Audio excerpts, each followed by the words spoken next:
Bonjour et bienvenue dans cette nouvelle masterclass organisée par l'école 3IS. Aujourd'hui, nos responsables pédagogiques écriture et réalisation fiction reçoivent le scénariste et réalisateur Thomas Bidguin. Qu'est-ce que c'est?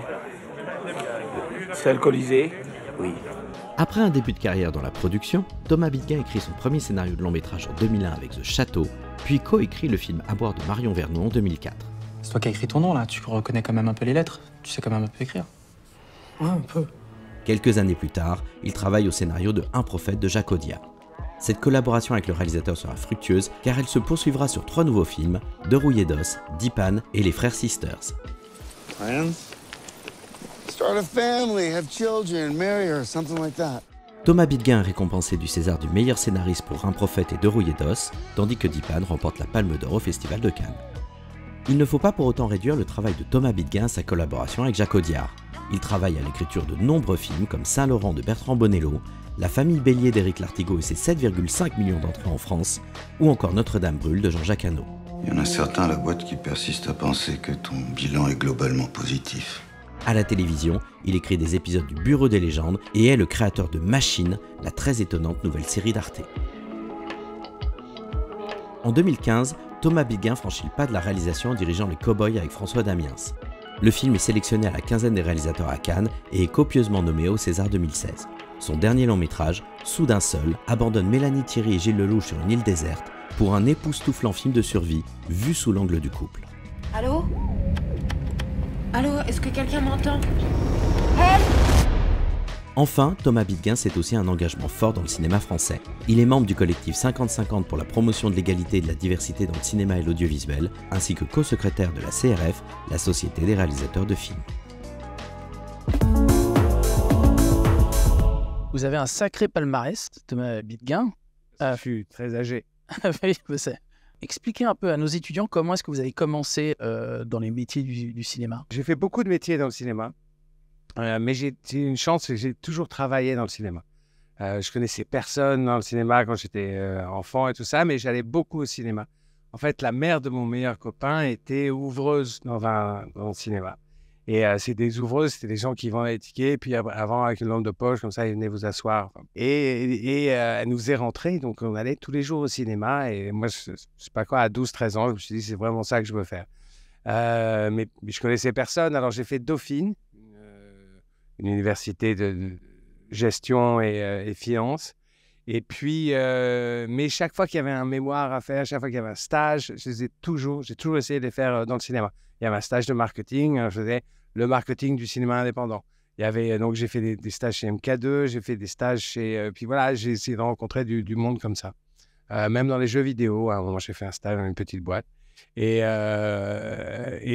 puis ensuite, mon premier boulot, ça a été dans la distribution aux États-Unis. Comme j'avais fait Dauphine, j'ai rencontré un producteur espagnol, basque, moi je suis basque, et il avait racheté une petite boîte de distribution à Los Angeles qui distribuait des films français, des films étrangers aux États-Unis. Mais c'était il y a très longtemps, c'était les cassettes vidéo. Et ça n'intéressait mais personne. Mais vraiment personne. Donc, c'était le bout du bout de la chaîne alimentaire du cinéma, mais dans la vie du cinéma. Et donc, j'étais très content. Et donc, on m'a envoyé faire un audit de cette boîte qui s'appelait Connoisseur Video and Film. Et la boîte allait tellement mal que un mois après, je vivais à Los Angeles et j'étais président de Connoisseur Video and Film et j'avais, je sais pas, 24 ans. Mais je connaissais rien. Je suis resté 3 ans à Los Angeles. Ensuite, je suis allé à New York, toujours pour ce même producteur. J'ai produit un film pour lui. Puis ensuite, je suis revenu en France. J'ai travaillé chez MK2. J'ai travaillé comme distributeur. J'ai dirigé la distribution de MK2 pendant 3 ans. Et puis ensuite, j'ai produit. Voilà, j'étais pas un très bon distributeur. J'étais un mauvais producteur, ça c'est sûr. Je pense vraiment que j'étais pas un bon producteur, mais j'étais un distributeur OK. Et ensuite, j'ai écrit un truc et je l'ai vendu. Un tout petit film qui s'appelle The Château. Et c'était un film avec Paul Rudd qui se passait entre la France et les États-Unis. Un tout petit film, mais c'est vendu dans pas mal d'endroits. Et donc, voilà, j'avais eu une idée comme ça. Et alors que j'essayais de monter un film pour Why Not. Hein, donc, j'ai vendu mon premier truc. Puis ensuite, j'ai écrit un autre truc. Je l'ai vendu à un producteur. Et j'ai travaillé sur À boire et ensuite sur Un prophète.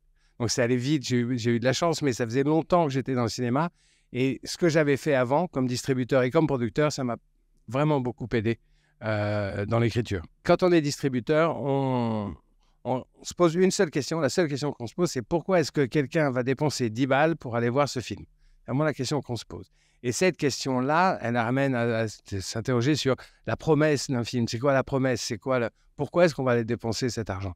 Et donc ça, cette question-là, plus on se la pose tôt, plus c'est bien. Alors justement, qu'est-ce qui vous a donné en fait le déclic pour écrire? Je sais pas moi. Si, en fait, j'ai essayé de monter un film. J'étais à New York et ça faisait 1 an que j'essayais de monter un film qui était dans ce qu'on appelle Development Hell, dans l'enfer du développement. J'arrivais pas à trouver les sous. Tout ça. Et puis j'ai déjeuné avec un chef opérateur qui s'appelait Tom Richmond, qui est un super chef opérateur qui avait fait Killing Zoe, qui avait fait pas mal de films.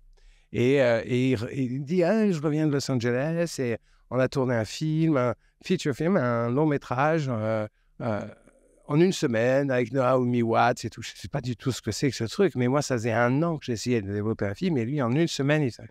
Et donc, je suis rentré à l'hôtel et je me suis dit, mais comment est-ce qu'on peut faire un film en 1 semaine? Et donc, quelle histoire permettrait de ça, de tourner le film en 1 semaine? Donc, j'ai trouvé une histoire d'un château, d'un héritage des Américains qui allaient... En fait, un château qui était en ruine, le propriétaire vient de mourir, et il y a tout le domestique, le jardinier, tous ces gens se disent « Merde, comment on va faire? Le château est en ruine, il pleut à l'intérieur, tout ça. » Et puis, il y a 2 Américains qui, en fait, héritent du château. Mais sauf que ils ont 27 ans, ils sont frères, et je sais pas quoi, et voilà, c'est un peu des traînes savates. Et donc, ils se retrouvent, donc eux, ils se disent « Waouh, on est riche, on a un château en France. » Et les autres se disent, les Américains arrivent, on est sauvés. Et en fait, c'était la jonction de ces deux illusions. Et donc, j'ai trouvé ça et je me suis dit, un château, parce que comme ça, on va pouvoir tourner, vivre là où on tourne. On les réveille, et on les fait venir des États-Unis, donc on les filme dans le train, dans l'avion, à la sortie de l'aéroport. On prend tout, on fait un truc qui serait moitié documentaire, moitié fiction. Et donc, je déjeune avec un réalisateur et son producteur la semaine suivante et je leur raconte. Et ils m'appellent après, ils me disent on te l'achète. Et je me suis dit waouh! Et donc, ils l'ont acheté, ils l'ont fait. C'est ça, le film qui s'appelle The Château, avec Sylvie Testude, Didier Flamand, Paul Rudd. Enfin, voyez, c'était vraiment un chouette film. Et c'est assez marrant. Mais c'est un tout petit truc. Et ils l'ont fait en 9 jours. On en arrive à votre collaboration avec Jacques Audiard. Ça vient illustrer ça, en fait. Je travaille avec Jacques sur De battre, mon cœur s'est arrêté. Ça, c'était le premier film sur lequel je travaille. J'écris un peu, mais surtout, je suis en production à l'époque. Donc, je travaille du côté de la production, à racheter un remake. Donc, je rachète les droits de remake, puis je lis toutes les versions et tout ça. Et puis là, il se passe un truc, c'est que Jacques ne veut pas voir les rushs pendant le tournage. Il dit, donc, est-ce que tu veux bien les voir pour moi? Il me demande. Et du coup, là, on a... tous les jours, et depuis, sur tous les films de Jacques, je regarde les rushs tous les jours et je fais des notes et voilà. Et donc ça crée un truc, ça crée un vocabulaire commun. Ça crée une façon de travailler. Et donc après, Jacques reçoit un scénario qui s'appelait Le Prophète, écrit par Abdel Raouf Dafri et Nicolas Peufailly, qui racontait l'histoire...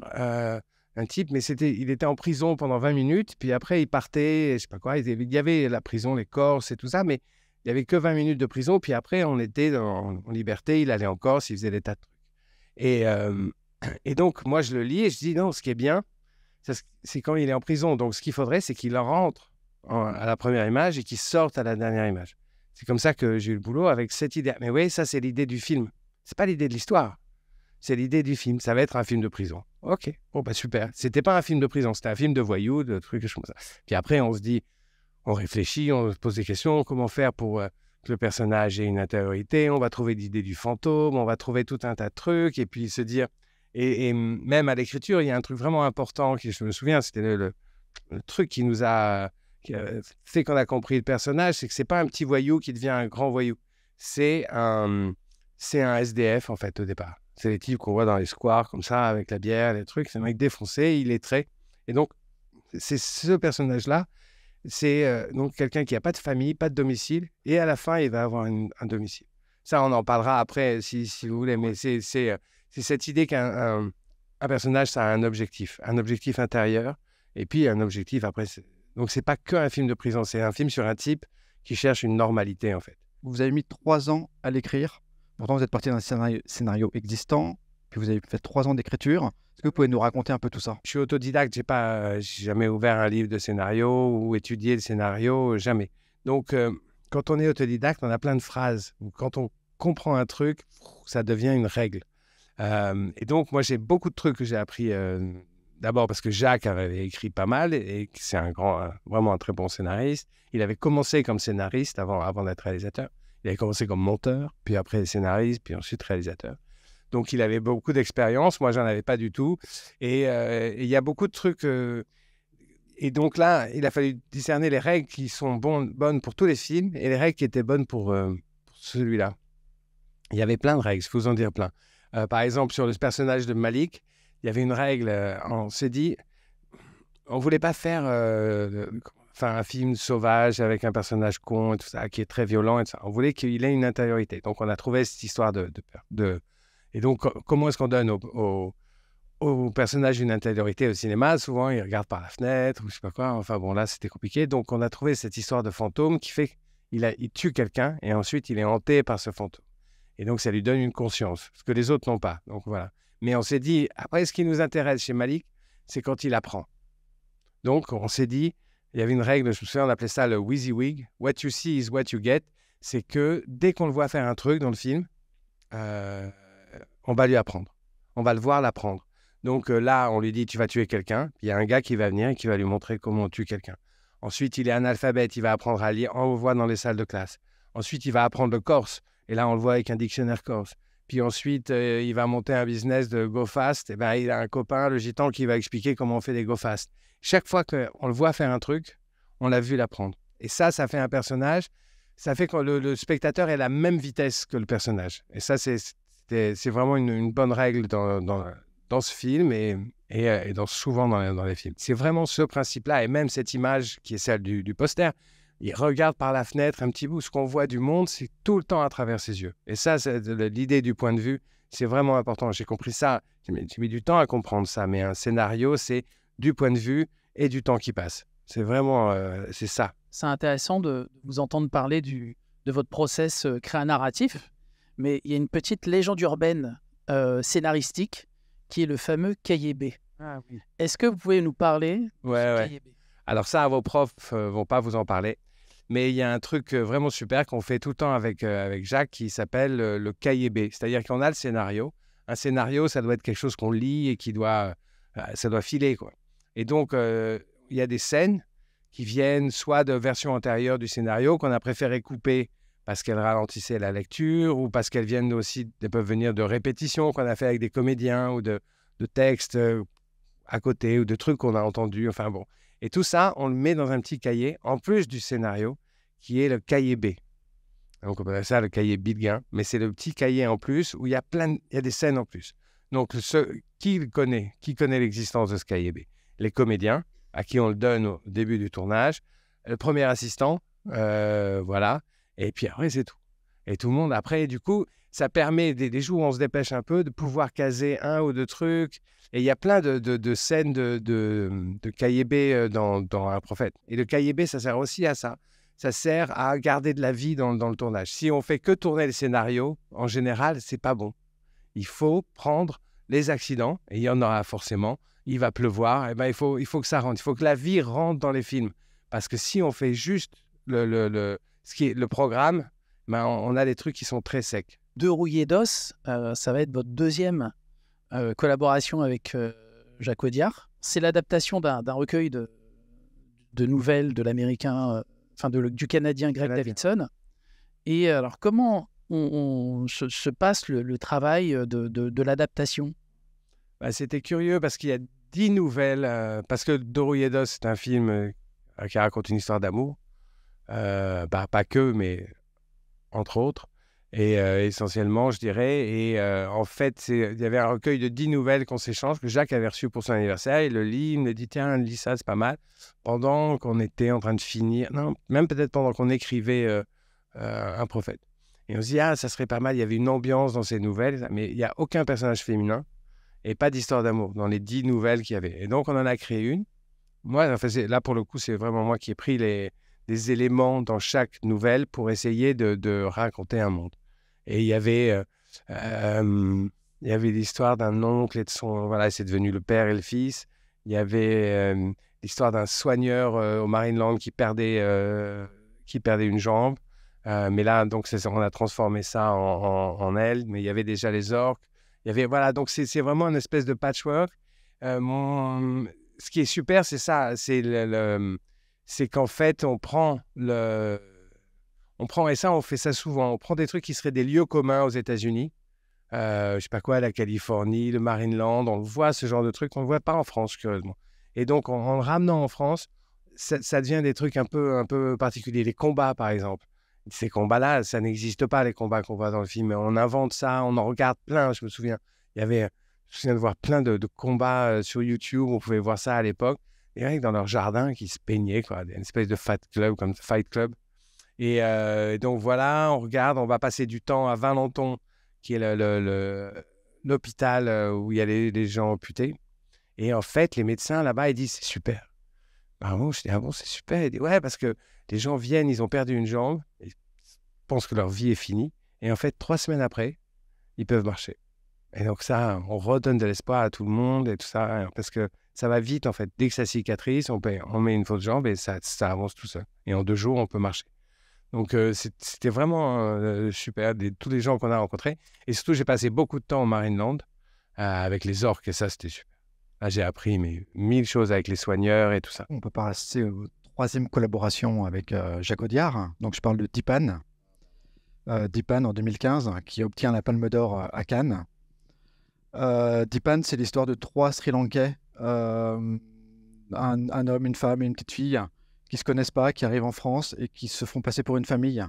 Exactement. Voilà. Et ils vont afin de trouver un logement. Et Dipan, qui est le nom du personnage principal, trouve un boulot de gardien d'immeuble dans une cité. Et il va être confronté à la violence de cette cité. Sauf qu'eux, ils ne savent pas, c'est que lui, c'était un guerrier et qu'il a coupé des mains, il a coupé des têtes et il n'a pas peur. Un truc comme ça, c'est un film en tamoul. C'est un vrai revenge movie. C'est un vrai revenge movie, mais ça commence comme un film social. Après, voilà, ça, c'est souvent l'idée qu'on se fait aussi quand on se dit faut réfléchir au film. Il y a une règle, en fait, quand on écrit des histoires. Moi, je pense que, je sais pas d'où ça vient, mais c'est ces règles que j'ai là, comme ça. Et la règle, c'est que les choses ne sont pas ce qu'elles semblent être. Et vraiment, le projet de ce film, Dipan, on en parlait comme ça, c'était, vous ne verrez plus le type qui vend des roses à la table du restaurant de la même façon. Parce que ce type-là, c'était un guerrier, fier, fort, et donc voilà, c'était cette idée-là. Et de renverser, de faire un film du côté des migrants. Et ça, c'était formidable parce que Jacques, là, à ce moment-là, après De Rouillé d'Os et Un prophète, il est au sommet vraiment, il est très populaire. C'était des films qui ont très bien marché. Et il décide de faire un film en tamil. Et donc ça, c'était un vrai choix. Et puis, c'était une vraie décision politique. Justement, comment est-ce qu'on écrit des personnages qui, a priori, sont loin de soi? Eh bien, en étant proche de soi. Parce que, en fait, moi, je pense que il y a un truc universel, quand même, un truc comme ça. C'est quoi d'avoir perdu une guerre? Je le sais pas. Mais par contre, je sais ce que c'est que d'avoir des défaites. Je sais ce que c'est que d'être humilié. Je sais ce que c'est que... Là, c'est ce personnage-là, il va devoir essayer de conquérir l'amour de cette femme qu'on voit. Voilà, pour elle, il va essayer de ramener la paix dans dans la petite société dans laquelle ils sont arrivés. Et du coup, voilà, c'est en étant très proche, mais c'est pareil pour Malik, d'un prophète, ou c'est des personnages qui ne sont pas très sympathiques. Moi, je crois beaucoup à ça. Je crois que les personnages, quand ils sont trop sympathiques, et ça, c'est un débat tout le temps avec les producteurs, mais les producteurs, ils veulent tout le temps que les personnages soient sympathiques. Et en fait, quand un personnage est trop sympathique, il ne peut rien lui arriver. Il peut être triste ou malheureux, quoi, voilà. Mais il n'a pas de truc à apprendre parce qu'il est déjà sympathique. Alors que les personnages là, qui sont soit des brutes, soit des types qui savent rien, soit des pages blanches comme Malik, ça, ces personnages qui ne sont pas très sympathiques. Et souvent, d'ailleurs, on prend des personnages on va dire, qui sont un peu les rebuts de nos sociétés, Ou, vous voyez, le mec qui vend des roses à la table de restaurant, il y a peu de gens qu'on traite aussi mal. On dit, ah, c'est bon, c'est bon. Les mendiants, voilà. Et Malik, c'était un mendiant sûrement, de Malik d'un prophète. Lui, c'était un vendeur de roses. L'autre, on voit bien au début, il vole de la bouffe dans les poubelles du TGV pour faire bouffer son fils. On va prendre des personnages comme ça, qui sont pas très sympathiques. Vous voyez, Mathias Schoenaert, Ali, dans Dorohedros, il file des torgnoles à son fils et tout ça. Mais ces personnages qui sont pas très sympathiques, s'ils comprennent un truc, s'ils changent des avances de 5 degrés, ils tournent comme ça et comprennent quelque chose, et ben ça va vous donner une foi dans toute l'humanité. Vous cherchez vraiment l'arc dramatique de votre personnage. Ouais, il faut les faire partir, parce que c'est des héros. Et donc, c'est quoi un héros? C'est quelqu'un qui part du plus loin possible, à qui vous allez mettre le plus d'embûches possible, le plus de bâtons dans les roues. Et s'il triomphe, eh ben, c'est un héros. Donc, il faut partir. Et souvent, on part pas d'assez loin. Au cinéma, dès qu'un truc est ce qui semble être, on s'ennuie. Vous voyez, si les méchants sont trop méchants, on s'ennuie. Si les gentils sont trop gentils, on s'ennuie. Si les gentils triomphent très facilement, on s'ennuie. Enfin, voilà, il faut que les choses ne soient pas exactement ce qu'elles semblent être. Et donc, il faut que le film ne soit pas exactement celui qu'on semble être.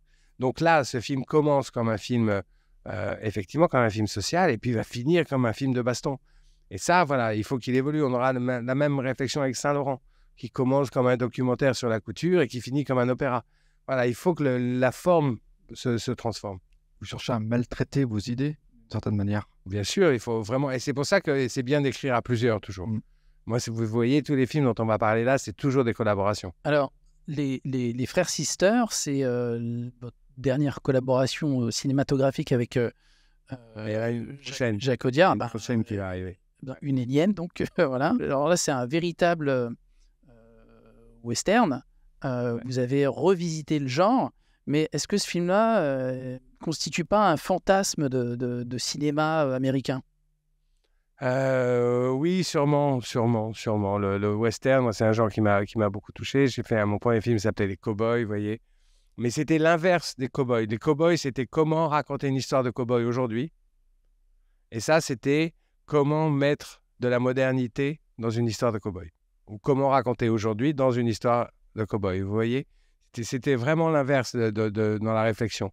Ce personnage-là, qui est joué par John C. Reilly, qui joue aussi dans Les Cowboys, c'était lui était un personnage qui comprend quelque chose de la modernité. Après, du coup, vous voyez, on a appris un truc sur les Frères Sisters. Souvent, quand on fait les films, avec Jacques, en tout cas, on se demande si c'est un film A ou un film B. Vous voyez, les films B, vous voyez ce que c'est le cinéma B, c'est les films de baston, de trucs comme ça. Dipan, ça commence un peu comme un film A, avec des personnages, des sentiments nobles et ça finit un film de baston. Un prophète, ça aurait pu être l'un ou l'autre. Il y a des films de prison qui sont des films A, je sais pas quoi, je pense au Trou de Becker, comme ça. Et puis, il y a beaucoup de films de prison qui sont, je sais pas quoi, juste des films B, des films de genre, quoi, voilà. La grosse différence entre un film A et un film B, c'est le budget, en fait. Et donc, on pense beaucoup à ça. Les Frères Sisters, par exemple, c'est un film, je sais, quand on en parle maintenant avec Jacques, on se dit que c'était trop cher. Parce qu'il traverse des villes, il a fallu tout, je sais pas quoi, tout reconstituer. Dès qu'un mec met un chapeau, tout est là. Et tout ça. Et il y a eu une version qu'on a écrite, que j'ai écrite à un moment. C'était pas facile, mais on s'est dit, il faut trouver un moyen de faire un plus petit film. Et donc, j'ai écrit une version où tout se passait de nuit. Il en reste cette scène de début, là, avec la grange qui brûle, qui a fait le poster du film. Et cette scène où ils sont dans le noir et ils sont éclairés que par les flammes des flingues. On est en 1851, donc les flingues font des énormes flammes encore. C'est des trucs à poudre qu'on remplit comme ça.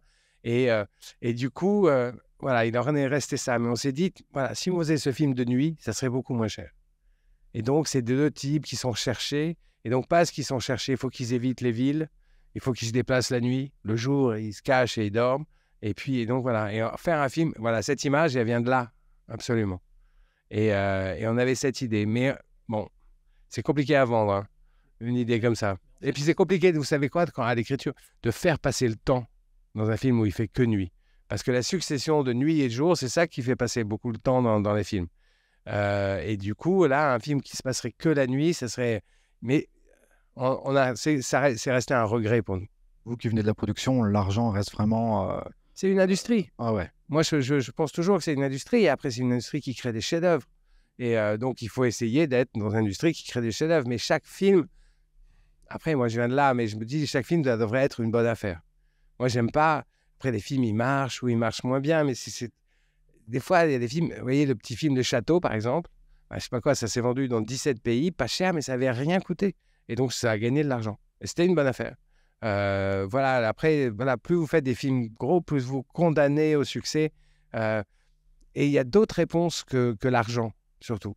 Quand on a un problème, on a plein de problèmes au cinéma, et surtout pendant le tournage. Et donc, il y a toujours une réponse, c'est l'argent. Vous pouvez toujours régler vos problèmes avec des sous, en y jetant des sous. Donc, je sais pas quoi, là, il se passe un truc, vous perdez un décor, on jette des sous et on a un autre décor.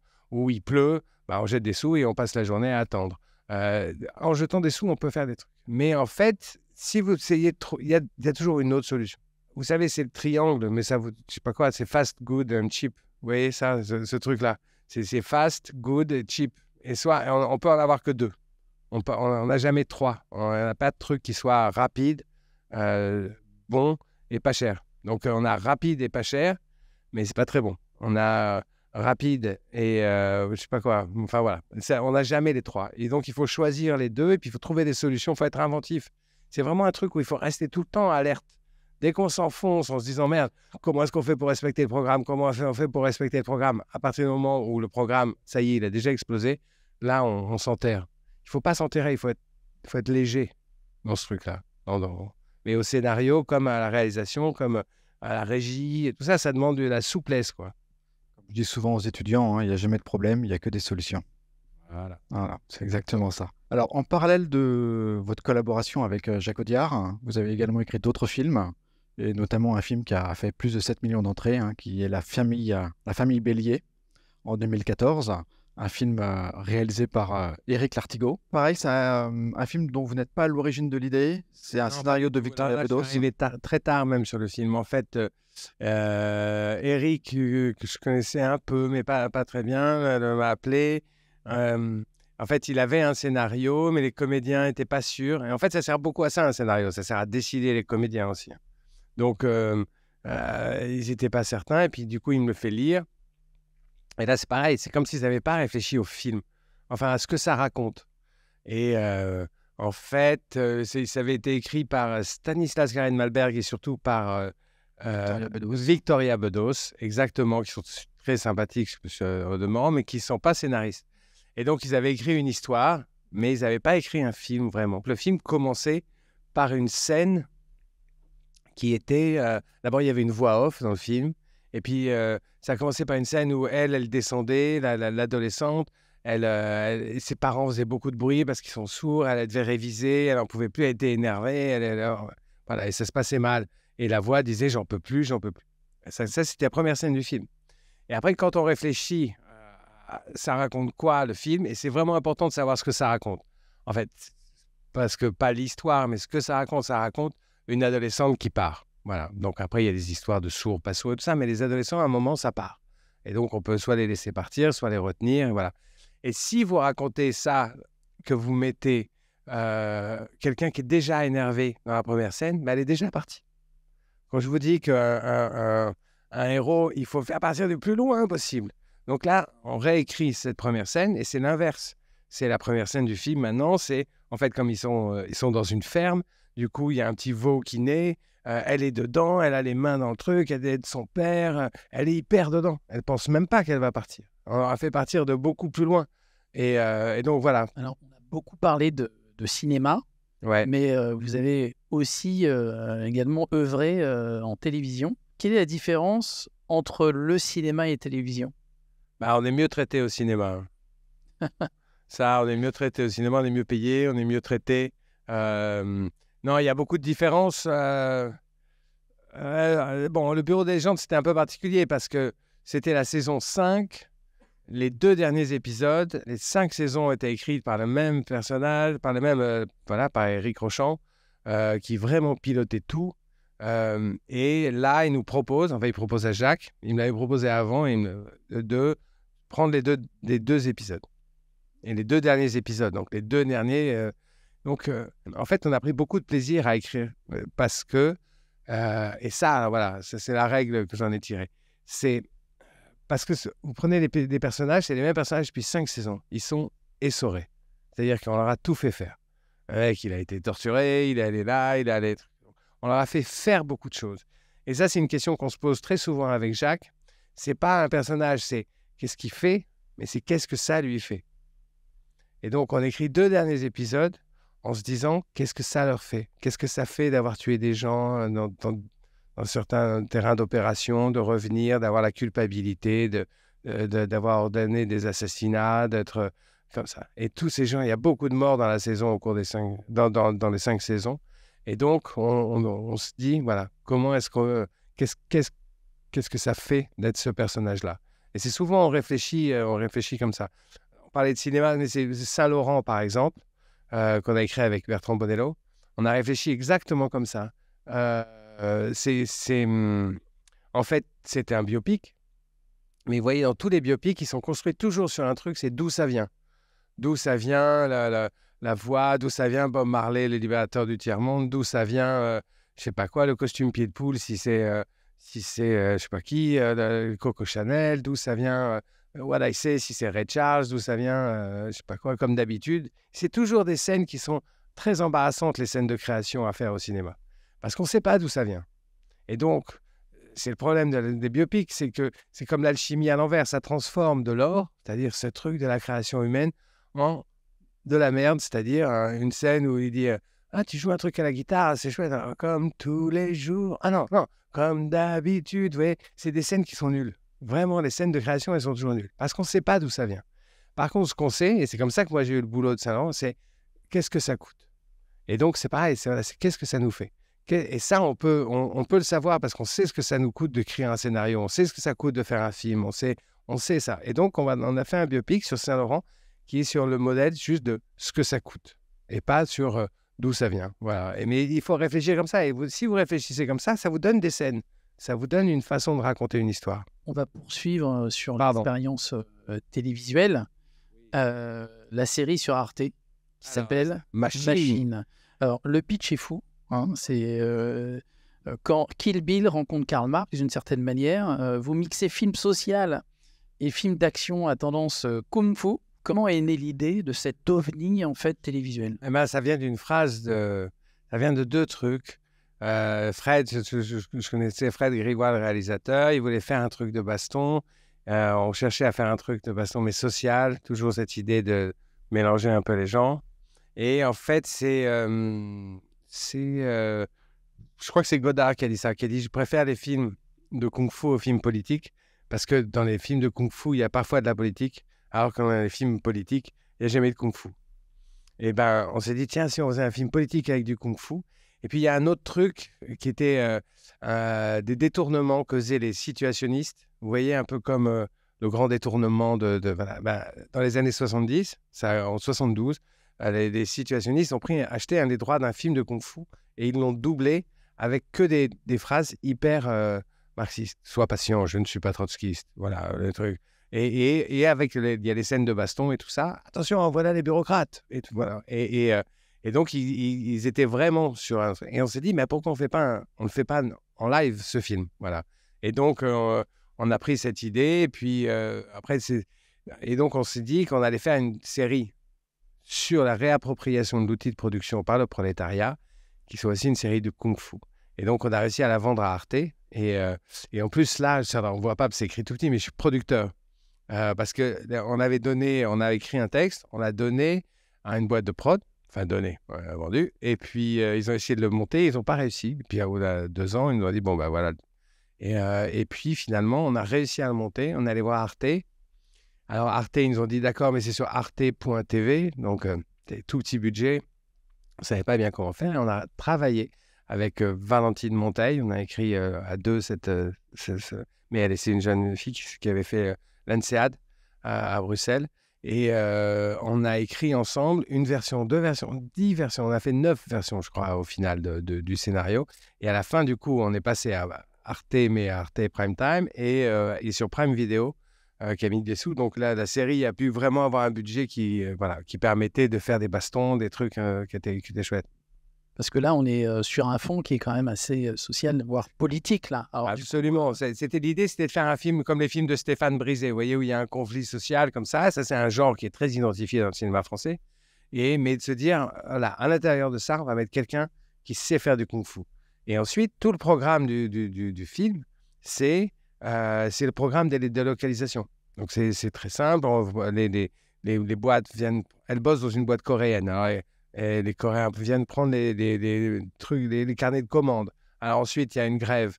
Comme il y a une grève, ensuite, on envoie des types pour casser la grève. Puis ensuite, on envoie des Polonais pour venir prendre les machines la nuit. Voilà. Et puis, il y a un vote. Les syndicats sont d'accord pour, en échange d'être rémunérés, lâcher la rampe. Et puis, là, elle qui fait du kung-fu, avec le personnage de Joey Star, ils se disent, on va faire l'autogestion. On va dire que c'est notre usine. Et puis voilà, et ils vont produire, se payer et vendre leur propre production. Voilà, bon. Et donc, c'est l'autogestion et c'était chouette. Mais donc, le programme, il était écrit par les délocalisations. Donc là, on a retracé toute votre carrière de scénariste jusqu'à aujourd'hui, mais vous êtes également réalisateur. J'ai fait d'autres trucs, là. Voilà, il y a d'autres films également, mais on va passer à la réalisation. Ok. Avec Les Cowboys, en 2015.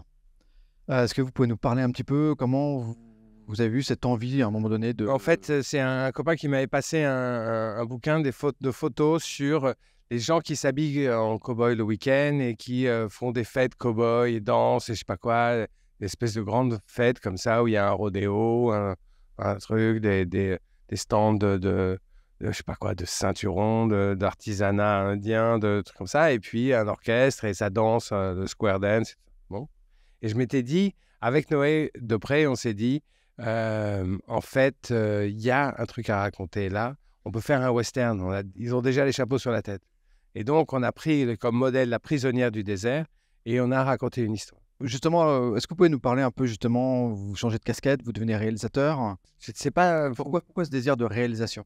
Simplement. Parce que de temps en temps, j'avais écrit beaucoup d'histoires et puis à un moment, j'ai écrit celle-là et je me suis dit, ça, c'est la mienne. C'est à moi de la chanter. C'est ma chanson. Et en fait, je me suis dit, ce truc de western est super parce qu'on va pouvoir prendre plein de scènes de western, en fait, des trucs qui sont... et les mettre aujourd'hui. Notre cinéma, il est imbriqué dans le monde réel, mais il est aussi imbriqué dans une histoire du cinéma. Mais c'est ça. Mais de toute façon, si on a un projet où il y a la petite histoire, c'est-à-dire des personnages, la grande histoire, que ça parle un peu du monde, et l'histoire du cinéma, qu'on sait où on est sur le genre, là, ça, c'est pas mal. Là, on se gourre pas quand on a les trois. Et ça, c'est vraiment c'est-à-dire qu'on connaît la forme, on sait ce que ça raconte et on sait dans quoi ça s'inclut. Vous voyez, ce que ça raconte du monde. Soudain, seul, oui. Votre dernière réalisation, on va parler de la genèse de ce film, parce qu'il faut savoir qu'il a une petite histoire. Le casting, au départ, est hollywoodien.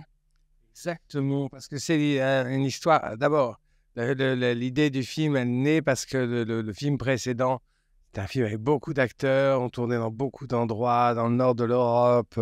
je sais pas où, dans les Alpes, où est-ce qu'on a tourné encore, je sais pas où, en Inde.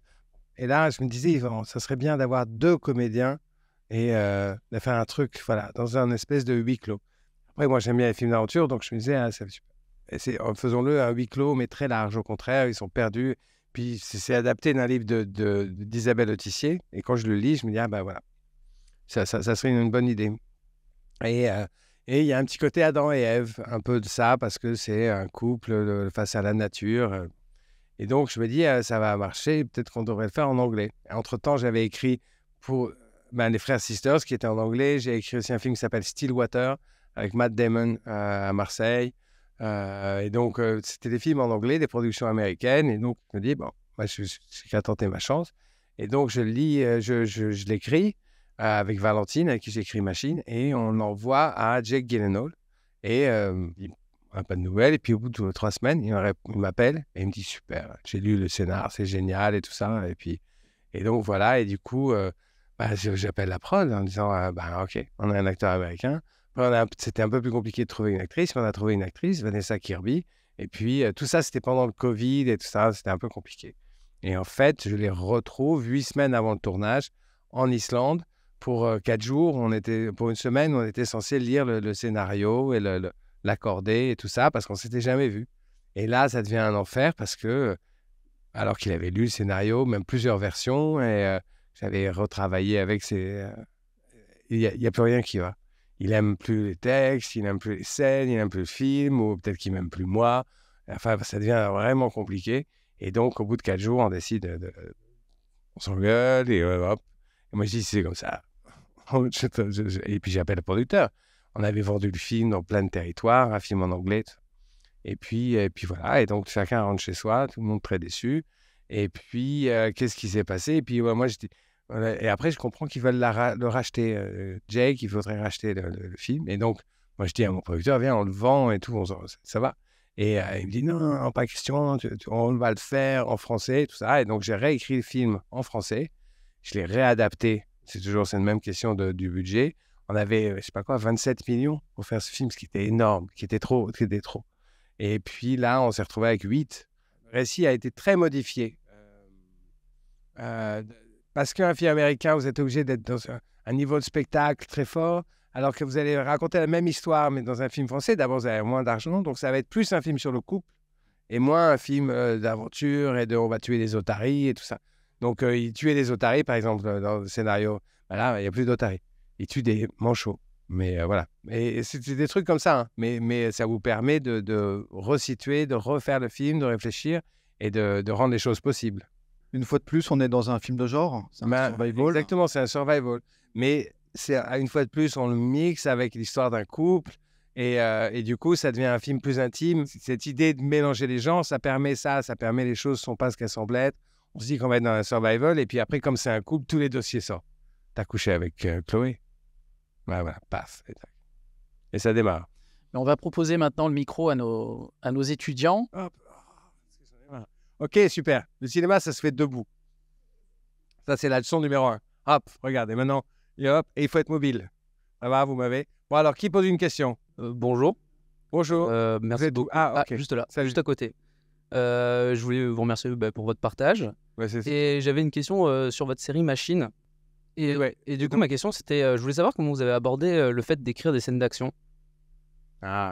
En fait, c'était plutôt la question, c'est de savoir pourquoi j'ai abordé l'écriture de série. En fait, je vous ai raconté l'histoire avec Jake Gyllenhaal, là, machin. Le film s'est arrêté pendant 1 an. Et donc, moi, j'étais parti en tournage, pratiquement. On était à 8 semaines du tournage. Et donc, ça s'est arrêté et je suis rentré à Paris. Je me disais, merde, comment est-ce qu'on va faire? Et donc là, c'est là où je me suis dit, il faut écrire des séries. Tout le monde veut des séries. Là, donc c'est plus facile à vendre. Et donc, voilà. Et donc, j'ai écrit une série. Les scènes d'action à écrire, c'est pas mal. Mais il faut...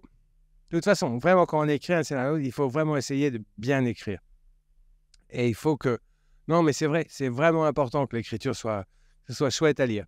Et les scènes d'action, c'est toujours compliqué parce qu'on se demande, est-ce qu'on décrit trop les trucs ou ou pas assez? Mais il y a 2 choses pour les scènes d'action. Je pense qu'il y a le son. C'est vraiment important de décrire le son quand on écrit les scènes de bagarre, par exemple. Et puis, l'autre truc, c'est de penser vraiment en plan. Après, le réalisateur va passer dessus, ça ne sera pas les mêmes plans et tout ça. Mais par contre, cette idée de la valeur de plan à chaque fois, c'est vraiment important. Ça facilite vachement la lecture. Vous allez dire, je sais pas quoi, ils sont 5, ils se précipitent sur lui. Vous savez que c'est un plan large. Et puis, mais là, son poing s'écrase dans je sais pas quoi. Et vous savez que là, c'est un plan serré. Vous voyez? Et donc, il faut vraiment penser quand on écrit plan. Parce que si vous allez dire, ils arrivent à 5 et puis ils leur cassent la gueule, ça ne marche pas dans le scénario. Donc, il faut vraiment penser au plan. Et c'est comme ça qu'on les écrit, les scènes Et puis, il faut essayer d'avoir une idée à chaque fois. Voilà. Parce qu'on en a vu beaucoup des scènes. Comment devenir un bon scénariste sans avoir fait d'études de cinéma selon vous? Est-ce que c'est possible? Bien sûr. Il y a plein de bons scénaristes qui ont fait qui ont fait que des séries, par exemple. Après, c'est un autre exercice, la série. Je me suis rendu compte, je n'en avais jamais écrite avant Machine. Mais en fait, quand on écrit un film, souvent on pense en actes. Il y a le premier, deuxième et troisième acte. Un personnage va faire un truc, il va avoir une opposition et puis il va comprendre quelque chose. Moi, basiquement, ça va être ça, les 3 actes. Quand on a une série, en fait, il faut écrire un truc qui tout le temps avance. Toutes les 10 minutes, il faut qu'il y ait un truc. Toutes les 8 minutes, il faut qu'il y ait un truc qui se développe, qui nous surprenne, qui fasse quelque chose. Et donc ça, c'est une autre façon d'écrire.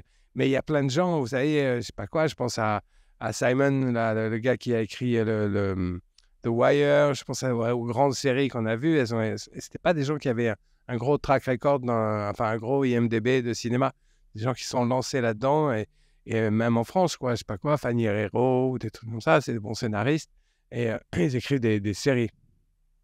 Ou celui qui a écrit, je sais pas quoi, Baron Noir et La Fièvre, là, tout ça, c'est chouette. Mais après, souvent, les gens des séries, les gens des télés, ils veulent se rassurer en prenant des noms qui viennent du cinéma. Et c'est pour ça que je pense toujours que le cinéma, c'est vraiment le futur des plateformes. Parce qu'il n'y a personne qui se développe. Il y a très peu de gens. C'est très difficile de devenir réalisateur de séries et d'avoir un nom qui... Il y a peu de gens qui soient sortis vraiment des séries. Il y en a quelques-uns, mais ça commence maintenant. Mais quand vous faites une série Netflix, ce n'est pas une série de Michel Pellon, c'est une série Netflix. Et c'est compliqué de trouver le nom du réalisateur, c'est compliqué, vous voyez. Donc, ils n'ont pas réussi à faire émerger vraiment encore des talents, en tout cas en France. Pas beaucoup. Les plateformes, elles ont du mal à ça. Et donc, elles vont chercher dans le vivier du cinéma. Et du coup, c'est la série de Xavier Giannoli, c'est la série de réalisateurs confirmés, souvent. Voilà. Selon vous, un scénariste doit-il forcément vivre ses histoires avant de les écrire? Non, je ne crois pas. Mais je ne suis pas allé en prison, par exemple. Mais j'ai écrit un film qui se passe en prison. Non, je ne crois pas. Je crois que c'est pas mal d'avoir vécu des trucs. Et c'est pour ça que souvent les scénaristes, ils sont un peu âgés. Quand ça commence à marcher, ils ont ils ont dépassé la trentaine. Je pense que c'est important d'avoir vécu beaucoup de choses. Les réalisateurs, ils peuvent sortir plus jeunes. Les scénaristes sont souvent un peu plus âgés. Et donc, c'est important d'avoir du vécu pour pouvoir savoir ce qu'on dit, ce qu'on fait dire ou ce que vivent les personnages. Mais non, je ne pense pas que Lucas, il avait besoin d'aller dans l'espace ou je ne sais pas quoi. Par contre, vous voyez, ça, c'est un bon exemple, le truc de toute la saga là, de Star Wars et tout. Il y a 9 je sais pas quoi, 9 épisodes ou 12 ou je sais pas combien ils en sont. Et tout le truc, avec des milliers de trucs de vaisseaux, de design, de planètes, de cosmogonie folle et tout ça. Et tout le truc dont tu te souviens, c'est « Je suis ton père ». Vous voyez, le truc qui peut se dire à la terrasse du café. Mais donc, ils ont fait tout ce truc-là, mais le truc important, c'est ça. Et ça, il suffit d'avoir un père. C'est pas la peine de voyager sur Tatooine. Bonjour. Je voulais vous demander comment est-ce que vous pensez qu'on peut écrire sur un sujet qui nous touche, qui nous tient à cœur, écrire ou réaliser, sans partir dans le côté émotionnel et prendre trop à cœur le projet. Le genre, c'est pratique pour ça. Les projets, il faut mettre des trucs perso dedans. Mais il ne faut pas que ça se voit. Moi, c'est ce que je pense. Je pense qu'il faut mettre des trucs qui sont vraiment personnels, mais il ne faut pas que ça se voit. Il faut avoir des paravents. Le genre, c'est un bon paravent pour ça. Vous voyez, peut-être Lucas, il a eu un problème avec son père, il l'a rencontré à 16 ans. Et donc, il dit « Waouh, comment je... » Eh bien, il raconte un film de science-fiction, et là, la phrase, c'est « Je suis ton père ». Et vous voyez, et du coup, c'est pas mal, ça. Je trouve. Après, il y a un cinéma aussi de gens qui a un cinéma très à la première personne, vous voyez, mais à la télé, ça ne marche pas. Et c'est un peu des niches au cinéma quand même. Donc, c'est pour ça que le genre, c'est un bon truc. Et le film, vous voyez, quand on définit le film, définissez vachement le film que vous voulez écrire, définissez les personnages, et puis après, vous allez mettre toute votre émotion, mais elle sera vécue à travers les personnages. Est-ce que vous prenez plus de plaisir à écrire ou à réaliser? Vous m'avez peur. Non, je prends beaucoup de plaisir à réaliser, c'est vraiment très agréable. Écrire, c'est toujours difficile. Écrire, même si on a écrit plein de scénarios, même Même si on a écrit plein de scénarios, finalement, on n'écrit jamais que quand on a vraiment un flingue sur la tempe et que le producteur attend et qu'on est en retard et que tout le monde, voilà, que la pression monte et tout ça. C'est dur d'écrire, mais c'est dur de s'y mettre. De temps en temps, on a du plaisir à écrire, alors que réaliser, il y a un truc. Moi, je trouve ça assez sympathique. Si on a bien préparé, si on a une bonne équipe et tout ça. Dernière question, si quelqu'un a encore une question ou pas? Je voulais vous demander, vous avez beaucoup parlé de dynamique de groupe pour écrire vos scénarios, donc vous travaillez beaucoup en groupe.